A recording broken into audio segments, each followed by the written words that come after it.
guys, I'm Stephen from Naked Off-Road, and today is a video about the removable crossmember. Now, you'll notice, by the way, that it's rather bright. I'm looking a little bit whiter in the face than I usually do. I've got two huge big LED spotlights behind me here, simply so we can see what's going on. It's a little bit dark in the shed. I've got the use of a hoist from a friend of mine, so not everyone has that, but I'm lucky enough to have a hoist that I've borrowed. So Charlie's up in the air, and I'm just going to show you a little bit about this member. So I've already changed the crossmember on mine. Mine's already been modified, so I can't show you exactly how I did it or follow the process, but what I can do is show you what I did. So I'm going to take the crossmember out, and we're going to just basically start from scratch, and I'll show you. It's pretty damn obvious what I've done, so it's not rocket science. What I will say is I don't alter the chassis. Alright, the actual chassis itself has not been altered. I don't cut the chassis, I don't add anything to it. What I have done is I've altered the mount of the crossmember. So that's actually the original mount. I'll just see if I can get the camera underneath here.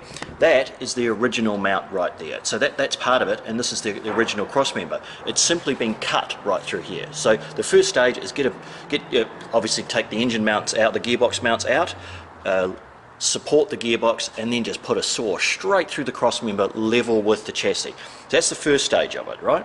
So cut it out and alter it. And what I'll do is I'm going to take this crossmember out right now and then lay it down on the ground and then show you the process on what I've done here. It's really strong. It's certainly not going to come apart. It's probably stronger than the original.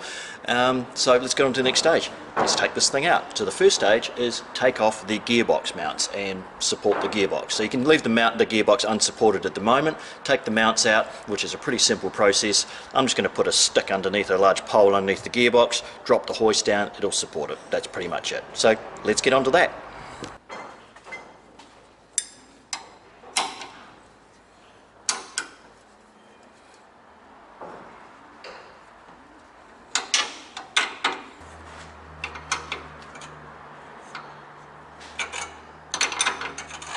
Alright, so where we are now is the gearbox mounts are unbolted, so they're sitting there now. So we can actually just jack up this gearbox and it will just sit there quite happily off the centre crossmember. So let's just get that done. Let's get it jacked up and get it done. Alright, so we've got a floor jack, we've got a pole, and the pole's sitting here just at the rear output bearing of the transfer case, and here we have the gearbox jacked up enough so I can get my finger in it. And you can see there is the gearbox mount just sitting off. So now the gearbox is completely free of the member. The member's not doing anything, so let's just get in and unbolt this, take it off. Right, so the crossmember's out. Let's just take a look and I'll run through some of the things I did. Alright, so this may not be the way that it suits everybody. This is the way I did it, and it's been there for about 40,000 Ks now. So I'll just take a look and I'll run you through the way I did it. Alright, so the crossmember is on the ground. Let's take a look. Right, so this is it. Okay, so we do have a set of little bolts here. They're 125mm by 10mm in diameter, just with the lock nuts on the end. That's a simple thing. So the big thing is the member, of course. As you can see, it's the original crossmember. It's just been cut off here at this end here.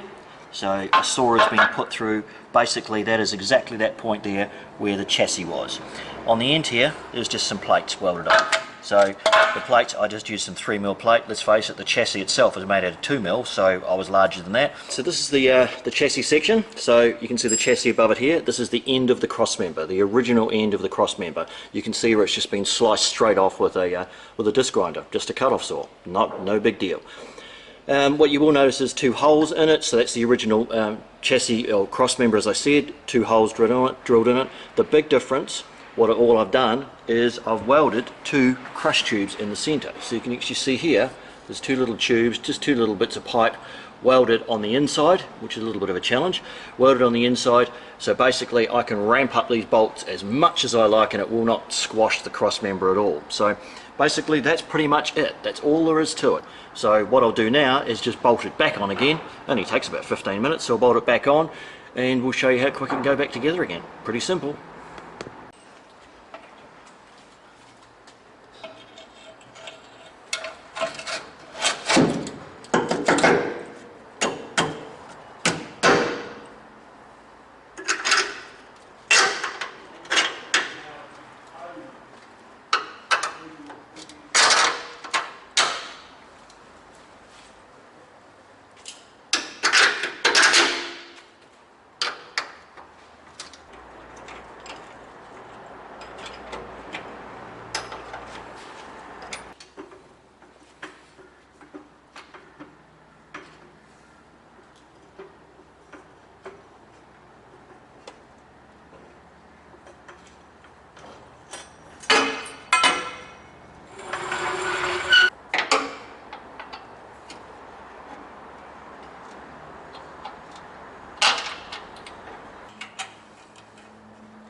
Alright, so that's the project done. As you can see, back in, removable crossmember.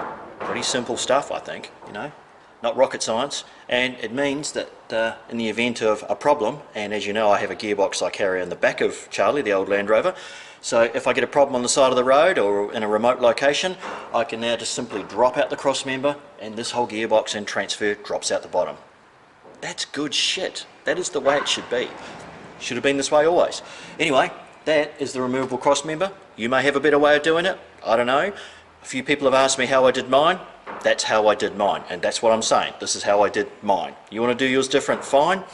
I think this is a pretty good way to do it. It's not altering the chassis, so in my view, it's a success. Alright, thanks.